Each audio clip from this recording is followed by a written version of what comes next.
Hello and welcome back to another video. In this problem, we're asked to express the function f of x is equal to 1 over the square root of x plus the square root of x as a composition of three functions. So when we're creating our own composition, we have to start from the smallest point where all of the x's are included. And we have the square root of x, so you'd be tempted to make that the base function, right? So what we're going to end up doing here is having f of g of h of x. And you could make h of x the square root of x, but then you would still have this extra x outside of it.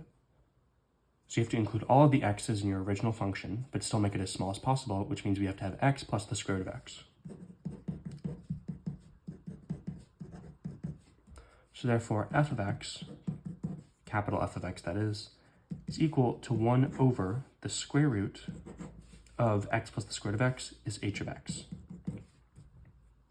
Now we can go one step up and say what is being done to h of x while the square root is being taken of it. So g of x is equal to the square root of x.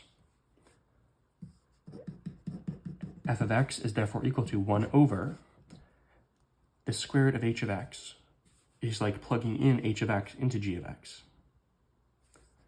So this is g of h of x. Finally, what is being done to g of h of x? We're taking 1 over it, so therefore f of x is equal to 1 over x. Therefore, capital F of x is equal to 1 over g of h of x. It's like plugging in g of h of x into this lowercase f. So this is f of g of h of x. So the function capital F of x is equal to lowercase f of g of h of x, where f of x is equal to 1 over x, g of x is equal to the square root of x, and h of x is equal to x plus the square root of x.